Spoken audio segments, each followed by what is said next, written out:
12절까지 끊어서 하고 13절에서 23절까지 끊어서 하고 한 2번 정도 하면 좋은데 한 장씩 한다고 그랬으니까 한 장씩 하는 거예요. 사도 바울이 3번에 걸쳐서 전도 여행을 했습니다. 1차, 2차, 3차. 전도 여행을 하면서 여러 개의 교회를 개척을 했어요. 교회를 개척하면 교회의 사람들을 하나님의 말씀대로 가르치다가 그곳에만 계속 머물러 있을 수 없으니까 적당한 지도자가 나타나면 그 교회를 맡기고 자신은 또 다른 데로 이동을 해서 사람들에게 복음을 전하고 복음을 전해 들은 사람이 믿고 믿는 자의 수가 늘어나면 또 그들을 중심으로 해서 또 하나의 교회를 또 설립을 하고 이런 식으로 했는데 나중에 이제 바울이 자기가 개척한 교회를 떠나서 다른 교회에서 또 사역을 할 때 들려오는 소문에 의하면 교회가 다 문제가 있다 이 말이에요. 문제. 그러니까 문제 없는 교회는 하나도 없어요. 우리가 바울이 세운 교회의 속을 들여다보면 다 문제가 있어요. 갈라디아 교회 같은 경우에는 바울이 가르치고 나서 그곳을 떠나니까 거짓 교사들이 그 교회에 침투를 해서 지금까지 바울이 성도들에게 가르친 하나님의 말씀을 변해서 왜곡되이 가르치는 그런 일들이 있었다 이 말이에요. 야, 옛날에 바울이란 사람이 뭐 사도라고도 안 하죠. 바울이란 사람이 너희들에게 가르친 거 그거 맞는 소리 아니야. 그거 틀리는 소리야. 그 말대로 믿으면 안 되는 거야. 뭐 이런 식으로. 그러면 바울이 그 소리를 듣고 너무나 또 가슴이 아파서 편지를 써서 또 갈라디아 교회에 보냅니다. 그래서 내가 너희와 함께 있을 때에 너희에게 전한 복음, 그것과 다른 복음을 전하는 사람은 다 가짜다. 그리고 그 복음은 다른 복음이다. 그건 복음이 아니라는 얘기예요. 다른 복음이라는 것은 다른 복음은 없나니 다른 복음을 전하는 자는 저주를 받을 것이다. 이렇게 아주 강하게 이야기를 합니다. 너희가 성령으로 시작하였다가 육체로 마치겠느냐? 이 어리석은 갈라디아 사람들아. 이렇게 책망을 해요.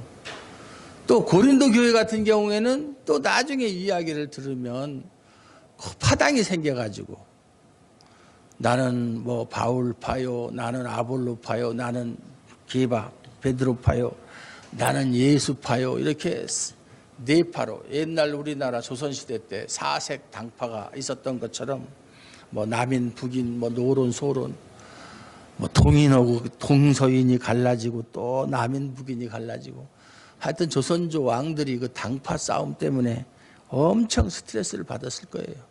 나라 꼴이 안 되는 거예요. 특히나 우리나라 사람들은 파당 짓길 좋아해요. 지금도 정치판 보세요. 무슨 개, 누구게. 참 하여튼 사람도 몇 명 안 되는데 서로가 그냥 그렇게 갈라지고 서로가 헐뜯고 반대를 위한 반대를 하고 상대방이 잘하면 인정해주고 협조해주고 그래야지 무조건 우리 당이 아니니까 너희들이 말하는 것은 우리가 협조할 수 없다. 인정할 수 없다. 계속 물고 늘어지는 참 못된 그런 습성을 가진 민족이다. 그렇게 생각해. 그런데도 여태까지 안 망한 거 보면 참 기적이다. 그런 생각을 합니다. 빌립보 교회 같은 교회는 또 여자들이 말이죠. 어느 나라, 우리나라도 마찬가지예요. 어느 교회든지 가면 우리 교회는 안 그렇지만 지금까지 제가 해오던 교회들 보면 여자들이 훨씬 많아요. 남자들보다. 그 여자들끼리 또 문제를 일으키면 또 그거 보통 심각한 게 아니에요.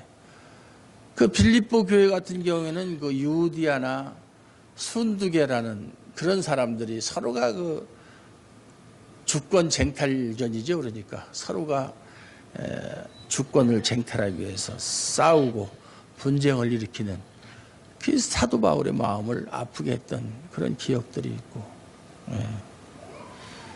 다 그렇게 문제가 없는 교회가 없었다.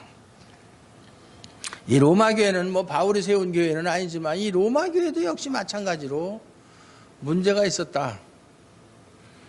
무슨 문제냐면 오늘 14장을 우리가 읽었는데 어느 교회든지 믿음이 강한 사람이 있고 약한 사람이 있어요. 다 똑같을 수는 없어요. 다 똑같으면 참 좋겠지만 그렇질 못해요. 그러면 강한 사람은 강한 사람대로의 자신이 가지고 있는 그 신앙의 척도가 있거든요. 약한 사람은 약한 사람대로 서로가 부딪히는 경우가 많이 있다. 강한 사람은 약한 사람을 멸시하고 약한 사람은 강한 사람을 시기 질투하는 그런 경우들이 많이 있어요. 로마 교회의 문제는 여기서 믿음이 약하다 강하다는 것은 구원을 얻는 믿음이 약하다 강하다 하는 뜻은 아니에요. 그건 아니고 로마 교회의 구성원을 보면 물론 대부분이 이방인이죠. 로마가 이방 땅이니까. 그러나 유대인들도 상당수가 있었어요. 그러다 보니까 유대인으로 있다가 유대인들은 원래부터 태어날 때부터 하나님을 아는 사람들이에요. 그 유대교, 이제 구약의 종교를 믿던 사람들이 이제 기독교로 개종한 사람들이고 이방인들은 그런 종교적인 배경 없이 바로 뭐 다른 우상 숭배를 하거나 아니면 아무것도 하지 않거나 그렇게 하다가 기독교로 들어온 사람들이기 때문에 배경이 다르다 이 말이에요. 그러니까 유대교 사람들은 뭘 잘 알아요? 율법을 잘 알아요. 그렇죠? 그러니까 우리나라에서 흔히 말하는 모태신앙, 나는 우리 할아버지 때부터 우리 집안은 예수를 믿었다. 이런 사람하고 그냥 자기 대에 와서 친구나 누구의 전도를 받고 교회에 와서 신앙생활을 시작한 사람하고는 배경이 달라요. 그건 무시 못해요. 제대로만 한다면 할아버지 때부터 믿은 가정이 훨씬 믿음이 좋죠. 그 바탕이 있으니까 그건 무시 못하는 거예요. 세상에서도 그런 얘기 하잖아요. 자기 할아버지 때부터 의사한 집안에 손자가 의사가 된 거하고 자기 할아버지나 아버지는 농사를 짓는데 자기가 공부를 열심히 해서 의대에 가서 의사가 된 사람하고는 다르다고 그러잖아요. 노하우라는 게 있고 그 집안에 내려오는 어떤 특별한 비법도 있을 수 있고요.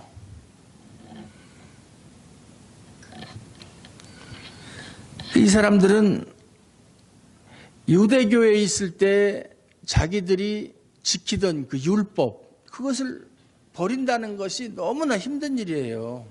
그동안 몸에 뱄던 것들인데.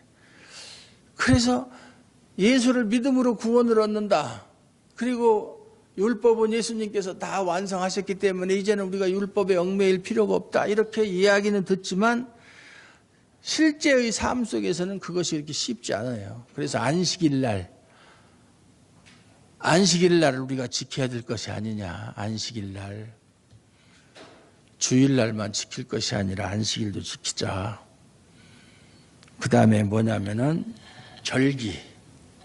지금도 우리 한국 교회에서 절기를 철저하게 지키는 교회들 많이 있어요. 저는 아주 다 무시해버리지만. 그래서 이제 지금 무슨 절기상으로는 지금 무슨 절기죠? 목사님? 사순절기가 아니죠. 사순절. 사순절은 이제 예수님의 그 부활절 앞서서 이제 우리가 지키는 사순절이니 또 성령 강림절이니 대강절이니 무슨 있는데 저는 다 알지도 못해요. 관심이 없으니까. 그런데 그것을 철저하게 지키고 설교도 그 절기에 맞춰서 설교를 하지 않는 교회는 뭔가 좀 부족하고 이상한 교회다. 이렇게 생각하는 목사님들도 있어요.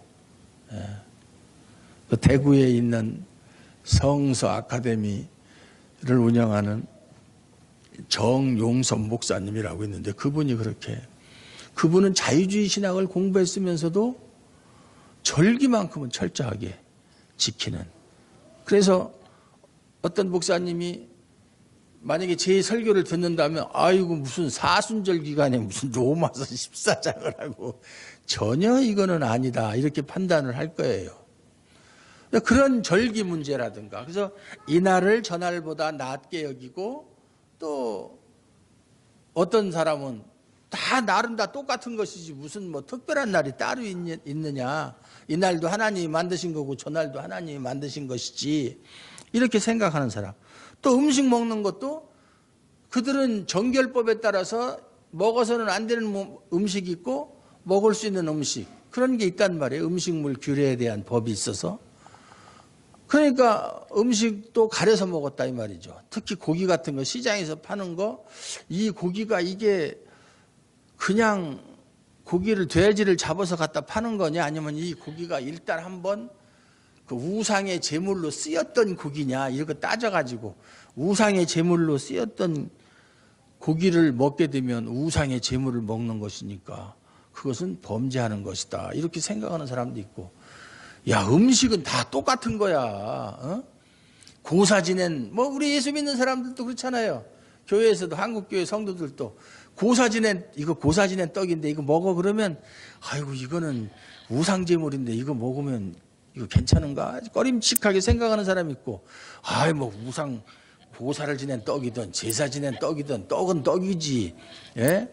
떡은 떡이고 밥은 밥이지, 그게 뭐 이렇게 특별한 거냐 생각하고 먹는 사람도 있고, 다르다 이 말이에요. 생각하는 것이. 사실상 뭐 날이라든지 음식이라든지 이런 것을 다 똑같다라고 생각하는 사람은 믿음이 강한 사람이에요. 거리낌이 없는 사람이에요. 그 자체에 무슨 속되고 속되지 않은 것이 있느냐, 사람이 그렇게 생각할 뿐이지 그런 거 갖고 구애받을 필요가 없지 않느냐, 이렇게 생각하고 막 먹는데, 먹는 것까지는 좋아요. 좋은데 믿음이 연약한 사람, 그걸 꺼리고 그걸 갖다가 아주 그걸 먹는 사람을 오히려 이상하게 생각하는 사람 앞에서 음식을 먹지 말라 이 말이에요. 그 사람으로 하여금 시험 들게 하지 말라 이 말이에요. 사실 한국교회에서 이것을 뭐라고 그러냐면 아디아포라라고 그래요. 아디아포라. 아디아포라라는 말은 쓸데없는 것이다라는 뜻이에요. 그 자체로는 아무 무의미한 거, 선하지도 악하지도 않은 거. 한국교회에서 가장 크게 다루는 것이 뭐냐면 술과 담배잖아요. 담배 피우면 되느냐 안 되느냐, 술 먹으면 되느냐 안 되느냐. 그래서 옛날에는 술을 먹거나 담배를 피우면 그거를 징벌을 했어요, 교회에서. 그런데 사실상 그거는 죄하고는 전혀 상관없는 거예요. 무슨 술을 먹고 행패를 부리거나 행사수술하고 이렇게 한다면 안 되지만, 그저 뭐 한두 잔 뭐 기분 뭐 따라서 한두 잔 먹는 거, 그건 뭐 어때요? 상관없어요. 그런데 목사님들끼리 해외에 뭐 연수를 가가지고 목사님들끼리 모였으니까 아마 호텔에서 식사하면서 술을 한잔 했는가 봐요. 와인을 했는데, 사람 참 눈이라는 게, 뭐 그 나라로 여행 가는 사람이 목사들만 있어요? 다른 성도들도 없겠어요? 성도들 중에 누군가가 그걸 봐가지고, 요즘엔 보면 눈으로 보는 거 아니야, 이건 딱 찍어가지고 꼼짝달싹 못하게 해가지고 와가지고 그걸 소문을 냈네.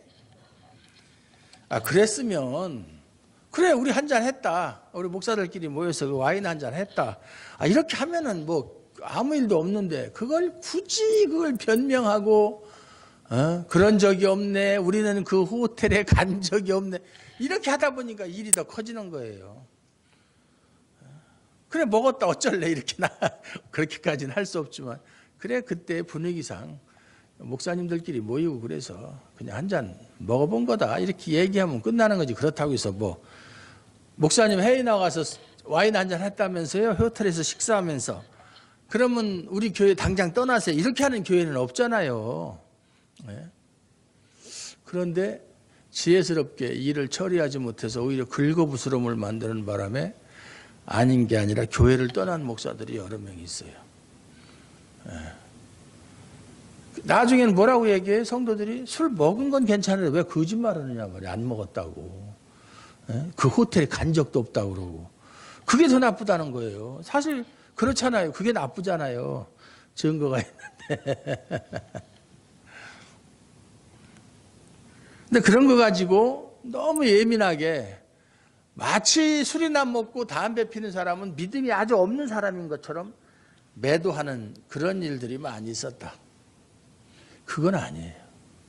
그렇다고 해서 야, 술 먹으면 어때? 담배 피우면 어때? 그래가지고 성도들 보는 앞에서 그렇게 다른 성도들 보는 앞에서 무슨 자랑이라도 하듯이 그렇게 할 필요는 없다 이 말이죠. 그걸 받아들이고 용납할 만한 믿음이 없는 사람들한테는. 옛날에 제가 학교 다닐 때 미국의 유명한 신학교 총장이 와가지고 강의를 하는데 1시간 동안 강의를 하고 끝내고 내려가면서 여기 주머니 다 뺏겨내가지고 강대상 내려가기도 전에. 그러니까는 우리나라 정서상 그게 맞질 않죠. 그러니까는 통역한 목사님이 아유 목사님 우리 한국교회에서는 담배 왜 안 되는데? 뭐 안 되는 건데? 이렇게. 그러니까 문화가 다르니까. 뭐 그런 일이 있었어요. 제가 학교 다닐 적에. 그런 것처럼 그 로마 교회도 그런 먹는 문제 또는 날 문제 때문에 이것이 옳으냐 저것이 옳으냐 그것 때문에 시험 드는 사람이 있고 없고 그래서 바울이 말하는 것은 사실은 그것이 아무 문제가 안 되는데 너희들 스스로 그 문제를 만들어 가지고 시험 들게 하는 일들이다. 그러니까 믿음이 강한 사람은 자기 믿음대로만 행동할 것이 아니라 연약한 자를 생각해서 배려를 해서 그렇게 행동을 해라 그 얘기예요.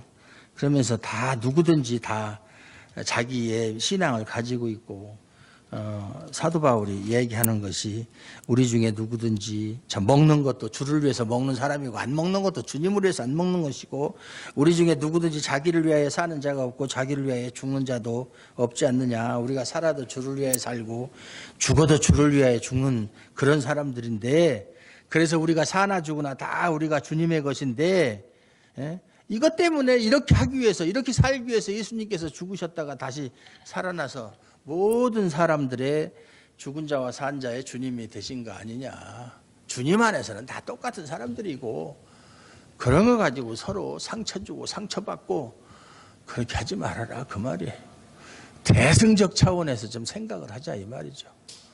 작은 일 가지고 네가 옳으니 내가 옳으니 이렇게 싸우고 아까도 정치판 얘기 그 사람들이야 하나님 앞에서 살아가는 사람인지 아닌지 그건 모르겠지만 하나님을 두려워하고 그런다면 그렇게 할 수 없는데 하물며 한 교회 신앙 공동체 안에서 그런 일 가지고 문제를 일으키거나 다른 형제에게 상처를 주는 것은 삼가야 된다. 누구든지 다 실수가 있고 허물이 있어요. 목사도 마찬가지고 성도도 마찬가지고. 그러면 서로 용서하고 또 자기 잘못을 인정하고 그러면 되는 거예요. 제가 실수를 했는데 여러분 중에 누가 목사님 그런 것은 이렇게 하면 안 되지 않습니까? 그러면 그래 그건 참 생각해 보니까 그건 제가 잘못한 것 같은데 그건 잘못된 겁니다. 막 이렇게 하고 시인을 하면 그리고 넘어가야지. 그걸 계속 붙들고 늘어지면 안 되잖아요.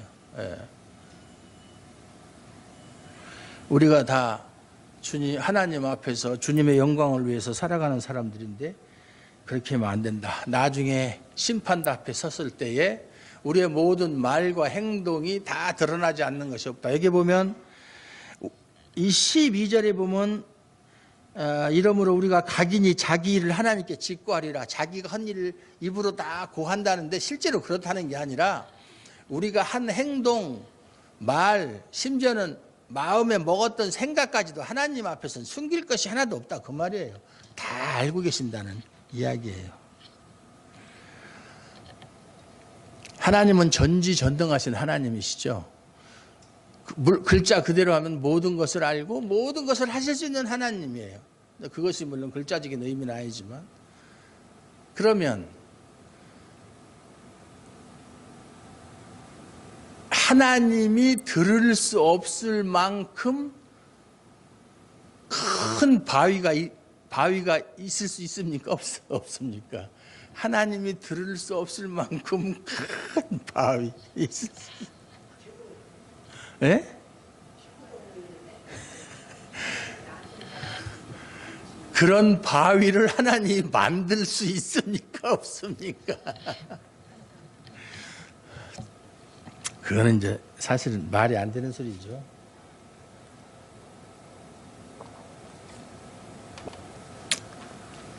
이제 하나님에 대해서 말장난하는 사람들, 어거스틴이 이야기했듯이 하나님은 천지 창조하시기 전에 뭐 하고 계셨었지? 그 지금으로부터 뭐 얼마 전에 어쨌든 시간적인 개념에서 천지를 창조한 그 시점이 있을 거 아니에요. 그럼 그 시점 이전에 또 하나님은 계셨을 텐데 그때는 하나님은 뭐 하고 계셨을까? 그리고 천지를 창조한 시간, 그게 태초인데 창세기 1장 1절의 태초, 요한복음 1장 1절의 태초, 요한일서 1장 1절에 나오는 태초 다 똑같은 뜻이에요. 그 태초 이전과 하나님이 계시던 때하고는 얼마만의 시간이 있을까? 이런 말도 안 되는 그런 거 그렇게 생각하거나 그런 걸 질문하는 사람은 신성 모독죄에 해당한다고 그랬어요. 하나님을 모독하는 죄다. 그 인간이 그런 거에 대해서 생각할 필요도 없고 입에서 그런 말을 낼 필요도 없다. 답도 없는 얘기. 예. 어떤 사람은 이야기할 때 우리 인간은 무한의 세계에서 있다가 우리 영혼이 무한의 세계에 있다가 이 땅에 왔을 때 유한의 세계로 와서 살다가 죽으면 다시 무한의 세계로 돌아간다고 이야기를 하는데, 물론 다른 종교에서는 그렇게 이야기할 수 있어요. 뭐 그렇게 불교에서도 유한이니 무한이니 그런 말을 많이 써요. 근데 성경적으로는 그 말이 틀린 말이에요. 무슨 얘기냐면 하나님께서 천지를 창조하기 이전은 무한이 아니라 영원이에요. 영원. 영원과 무한은 다른 의미예요. 무한은 숫자적인 개념이에요. 다만 끝이 없다는 것이지. 그럼 이래다가 동그라미를 계속 치면 끝이 안 나잖아요. 그러나 그것은 어디까지나 숫자적인 개념이에요. 끝이 없는. 그걸 무한이라고 그러고, 영원은 시간이나 숫자의 개념이 아니다. 시간이나 숫자도 하나님의 피조물이다. 피조물. 근데 영혼은 피조 이전의 상태를 말하는 거니까 시간이 없는 거예요. 그런 것 같아요? 안 그런 것 같아요? 좀 철학을 좀 공부했으면 그런 거 재미있을 텐데. 어쨌든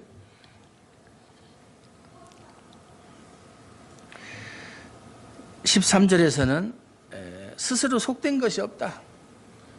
음식은 다 하나님이 주시는 것이고, 음식 자체가 뭐 좋은 음식, 나쁜 음식, 속되다 하는 이야기는 뭐냐면 이제 하나님 앞에서 이것을 먹어야 되느냐 말아야 되느냐, 먹을 수 없는 음식 그런 것은 없다. 다만 속되다고 생각하는 사람한테는 속된 것이고 그렇지 않은 사람에게는 속되지 않다.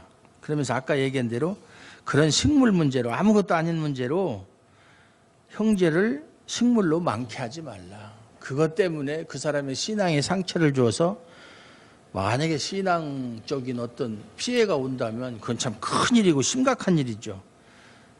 그래서 너희가 어떤 음식이든지 거리끼지 않고 먹는 것까지는 좋은데, 그건 믿음이 그만큼 장성하다는 이야기인데, 그것으로 인해서 남들에게 비방거리가 돼서는 안 된다. 그거예요. 이것이 신앙생활의 지혜예요. 그래서 하나님의 나라는 17절에 보면 먹는 것과 마시는 것이 아니다. 먹고 마시는 문제 가지고 다툴 그런 것이 아니다. 하나님의 나라는 그런 것이 아니고 오직 성령 안에서 의와 평강과 희락이다. 성령의 9가지 열매 있죠. 사랑, 희락, 화평 하는 거. 그런 거예요. 성령 안에서의 삶이 중요한 것이지, 뭐 겉으로 드러나는 뭐 이 날이 좋고 저 날보단 이 날이 더 좋은 날이고 더 거룩한 날이고, 또 음식도 먹어야 되느냐 말아야 되느냐, 먹어야 될 음식 말아야 될 음식 이런 것도 아니고, 그런 거 가지고 다툴 일도 아니고, 그런 것은 신앙생활의 본질이 아니다라는 얘기예요. 비본질적인 것을 가지고 본질을 훼손시키지 말라 그 말이에요. 근데 실제로 그런 일들이 많이 있어요. 많이 있다고요. 뭐 이렇게 사람들이 늘어나면 뭐 남전도회도 만들고 여전도회도 만들고 그러면은 이제 뭐 처음부터 그 교회에서 신앙생활 한 사람이 아니고 막 이 교회에서 온 사람도 있고 저 교회에서 온 사람, 뭐 감리교 다니다 온 사람, 순복음교회 다니다 온 사람, 침례교회 다니다 온 사람 막 이렇게 하다 보니까 꼭 하는 얘기가 우리 교회에서는 안 그랬는데 뭐 이런 식이에요. 자기가 다니던 교회에서는 안 그랬는데 왜 이 교회에서는 이렇게 하느냐, 그런 얘기 저도 많이 들었거든요. 우리 교회에서는 안 그랬는데. 그 교단마다 신학의 차이가 있어요. 그 차이라고 하는 것도 그것이 구원과 직결되는 문제라면 당연히 따져야 되겠지만 그렇지 않은 거라면 굳이 그거 가지고 뭐 왈가왈부할 필요가 없어요. 예? 쉬운 예를 들어서 우리 개혁주의에서는 사람은 어떻게 해서 형성이 됐느냐, 그러면 사람은 뭐 2분설이 있고 3분설이 있는데 2분설은 영혼과 육체로 되어 있다. 3분설은 몸과 영과 혼으로 되어 있다. 그런데 우리 개혁주의는 2분설도 아니고 3분설도 아니에요. 우리는 뭐라고 얘기하느냐, 우리 인간은 영혼과 육체가 유기적으로 연합된 상태다, 이렇게 얘기해요. 유기적 연합체다. 그 2분설이라고 하지 않아요. 옛날에는 2분설이라고 그랬어요. 근데 신학이 좀 발전해서 영혼과 육체의 유기적 연합체다. 그래서 우리가 살아있는 동안에는 영혼과 육체가 결코 분리될 수가 없다. 분리된다는 것은 죽음을 말하는 것이다. 이 죽음이라는 것은 분리라는 의미예요. 영혼과 육체가 분리되는 것을 죽음이라고 그래요. 근데 감리교나 뭐 이런 데 순복음교회 같은 데 3분설을 주장해요. 혼과 영과 몸. 그래서 뭐 영은 하나님과 교제하는 뭐 그런 적이고 혼은 뭐 정신이나 이성이나 그렇고 뭐 그래서 짐승한테도 혼이 있고 그다음에 육체 이렇게 이야기하는데 실제로 그거는 아니에요. 틀리는 소리예요. 왜냐하면 그 히브리어 단어나 헬라어 단어를 보면 영이나 영혼이나 혼이나 정신, 이성이 다 한 단어예요. 똑같은 단어예요. 그런데 왜 한국 사람은 그걸 혼은 어떻고 영은 어떻게. 근데 성경에 보면은 영이라는 말을 많이 써요. 사람의 영 외에는 누가 그 뜻을 알려. 영. 그것은 영혼의 작용을 강조하게 할 때 영이라는 말을 쓰는 것이지 영 따로 있고 혼 따로 있고 뭐 그런 것이 아니에요. 그 푸시케라고 그러는데 그걸 단어를 보면 그 뜻이 다 들어있어요. 영혼, 정신, 이성, 생명 뭐 이런 것까지 다 들어있는데 그걸 분리해가지고 이거 네가 옳으냐 내가 옳으냐, 그렇다고 뭐 3분설을 믿는다고 해서 그 사람들이 구원을 못 받느냐, 그건 아니에요. 그리고 그 천년기설도 보면은 뭐 역사적 전천년, 원래 우리 개혁주의에서는 역사적 전천년주의자들이 많았어요. 옛날에는. 그래서 예수님이 이 땅에 오시면 사람들이 다 그 무덤에서 부활해서 예수님을 영접하고 1차적으로 영접하고 그 다음에 이제 그때까지 살아있던 사람들은 다 휴거를 한다. 휴거를 해서 공중에서 예수님을 영접하고 내려와서 1000년 동안 뭐 혼인잔치를 하고 이런 얘기가 요한계시록에 있거든요. 20장 4, 5절인가 거기에. 근데 우리는 그거를 지금의 신학자들이나 저도 물론 그렇지만 그걸 문자적으로 해석하지 않아요. 천년 왕국이라고 하는 말은 역사적으로 참 문자적으로 1000년 동안의 왕국, 뭐 혼인잔치 이런 것을 말하는 것이 아니라 예수님의 초림, 2000년 전에 오신 예수님이 그리고 나서 구속사역을 다 완성하신 이후에 돌아가시고 부활하시고 승천하신 때부터 다시 오실 때까지의 그 기간을 1000년이라고 한다. 문자적인 1000년이 아니라 상징적인 기간을 말한다. 그걸 무천년주의라고 그래요. 저는 무천년주의자예요. 솔직하게 말씀드리면. 그러면 어떤 사람이 칼빈 역시 무천년주의자예요. 어거스틴 무천년주의자예요. 예. 제가 틀렸다고 그러면 칼빈도 틀린 거고 어거스틴도 틀린 거예요. 근데 역사적 전천년을 믿던 무천년을 믿던 후천년주의자들은 요즘에 없어요. 그것하고 구원하고는 전혀 상관이 없다 이 말이에요. 어떤 것을 믿든지. 그러니까 그거 가지고 왜 역사적 전천년을 믿지 않고, 우리 교단의 신학은 역사적 전천년이니까 너는 그 교단에 속해 있으면서도 왜 무천년을 주장하느냐? 뭐 이렇게 얘기하는 사람은 없어요. 그건 상관이 없어요. 어떤 것을 택하든지. 그래서 신학이나 어떤 교회 법이 말이죠, 구원에 직접적인 영향이 없는 것 같으면 그거 가지고 왈가왈부할 필요가 없어요. 따지고 그거 가지고 논쟁하고. 여기서도 보면 비판하지 말라. 믿음이 강한 자가 믿음이 연약한 자를 비판하지 말라는 것은 그가 생각하는 거 가지고 서로 논쟁하지 말라는 거예요. 예? 그래서 그에게 상처 주지 말라는 얘기예요. 그는 아직까지는 그 정도 수준밖에 안 되니까 그럼 잘 설득을 해서 이런 것이다라고 설명을 하고 이해를 시켜서 자기들과 같은 신앙을 갖도록 그렇게 해야 되지. 너 교회 다닌 지 얼마나 됐는데 여태까지 그것도 모르냐는 식으로 그런 생각을 하고 있느냐 이런 식으로 그러면 안 되는 거죠. 예.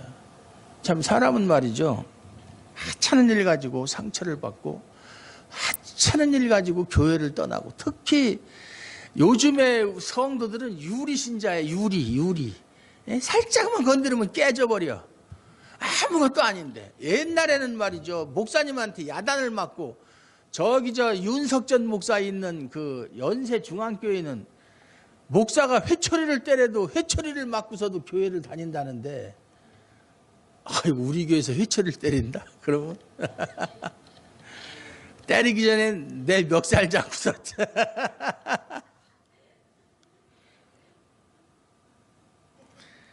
너무 연약하다.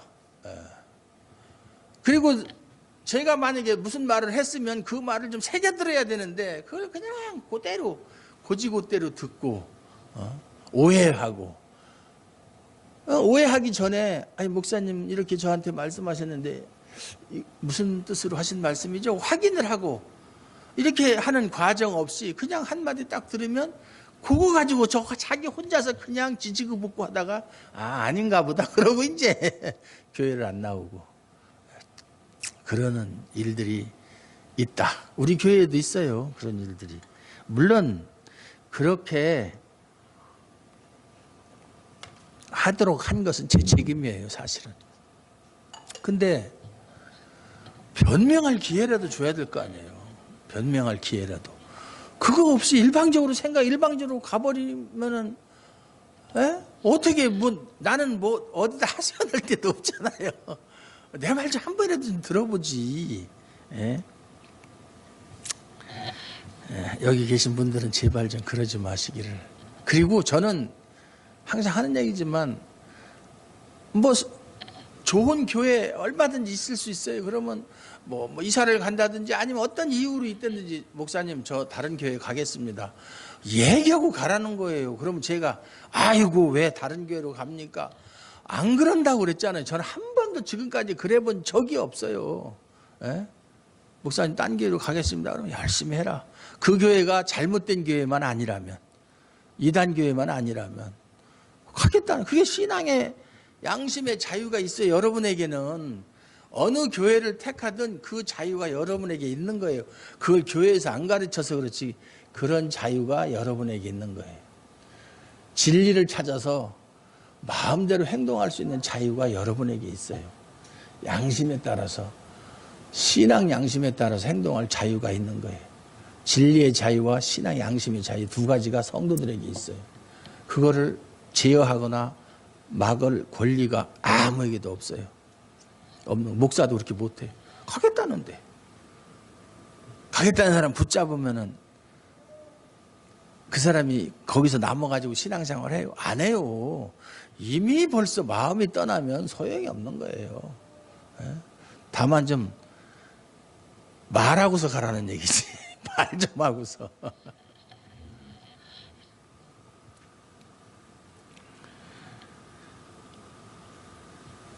이러므로 이로써 그리스도를 섬기는 자는 하나님께 기뻐하심을 받으며 사람에게도 칭찬을 받느니라. 이러므로 우리가 화평의 일과 서로 덕을 세우는 일을 힘쓰나니 식물을 인하여 하나님의 사업을 무너지게 말라. 만물이 다 정하되 다 깨끗하되 거리낌으로 먹는 사람에게는 악하니라. 똑같은 상황인데 마음 먹게 달려서 정할 수도 있고 악할 수도 있다 그 말이죠. 고기도 먹지 아니하고 포도주도 마시지 아니하고 무엇이든지 내 형제로 거리끼게 하는 일을 아니함이 아름다우니라. 그래서 사도 바울은 나는 모든 것이 내게 유익하고 모든 것이 가하나 믿음이 연약한 형제를 위해서 나는 평생 고기를 입에 대지 않겠다. 그랬어요. 뭐 그런 각오가 필요하죠. 나는 모든 것을 할 수 있는 자유가 있어요. 그만한 믿음의 능력이 돼요. 그러나 그 행동으로 인해서 믿음이 연약한 자가 상처를 받고 시험에 든다면 그 형제를 위해서 나는 내가 좋아하는 고기도 먹지 않겠다. 내가 좋아하는 것이 있어도 하지 않겠다. 그거예요. 내게 있는 믿음을 하나님 앞에서 스스로 가지고 있으라. 자기의 옳다는 바로 자기를 책하지 아니하는 자는 복이 있도다. 자기 신앙 양심에 따라서 행동하는 자는 복 있는 사람이다 이 말이에요. 거리낄 것 없이 그런 상태까지는 가야 되죠. 남의 눈치 볼 거 없이. 의심하고 먹는 자는 정죄되었나니 이는 믿음으로 조차 하지 아니한 연고라. 의심과 믿음은 정반대죠. 그래서 믿음으로 하지 않은 것이 모든 것이 죄라고 그랬어요. 죄가 무엇이냐? 믿음으로 하지 않는 것이다. 믿지 못하는 거예요. 믿지 못하는 것 자체가 불신이죠. 불신이 죄예요. 불신. 불신보다 큰 죄가 없잖아요. 다 의심, 죄 이런 것은 어디서 나와요? 다 불신으로부터 시작되는 거잖아요. 불신. 성도가 하나님의 말씀을 믿어야 되고 또 성도는 목사가 하나님의 말씀을 선포할 때 그걸 받아들여야 되고 흔히들 목사님들이 설교는 하나님의 말씀이다 그러는데 그건 틀리는 소리예요. 무슨 설교가 하나님의 말씀이에요? 아니에요. 아까도 제가 얘기했잖아요. 저도 제 얘기 많이 했잖아요. 그건 하나님 말씀 아니에요. 하나님 말씀, 목사가 하나님 말씀, 목사의 말이 하나님 말이라고 할 때는 성경 본문을 읽어주면 그거는 누구라도 부정할 수 없는 하나님의 말씀이죠. 그리고 하나님의 말씀을 정말로 하나님의 의도대로 잘 해석을 해서 전해주면 그건 하나님의 말씀이라고 할 수 있지만 자기 개인적인 경험이나 이런 애화나 이런 건 하나님 말씀 아니에요. 그거는 구분해서 들을 줄 알아야 돼요. 무조건 하나님 말씀이에요. 목사가 하는 말은 그건 맹신이에요. 맹신. 그런 수준은 벗어나셔야죠. 아, 지금 저 목사님은 하나님 말씀 아닌 자기 소리 하는구나. 그런 땐 딴 생각 없이도 상관없어요. 아, 지금 목사님이 하시는 말씀 저건 하나님 말씀이다. 의심하고 먹는 자는 정죄되었나니 이는 믿음으로조차 아니한 모든 것이 죄니라. 이건 하나님 말씀이에요. 이런 말씀까지 거절하면 그건 안 되죠. 그래서 믿음으로조차 하지 아니하는 모든 것이 죄다. 신앙이라는 게 믿음 생활이잖아요. 다른 게 아니잖아요. 간단하게. 하나님의 말씀을 하나님의 말씀으로 인정하고 그 말씀이 우리의 신앙과 행위의 유일한 규범이 된다는 것을 믿고 따라가는 것이 신앙생활이에요. 간단한 거예요. 복잡하게 생각할 거 없어요. 성현이 무슨 말인지 이해가 가냐?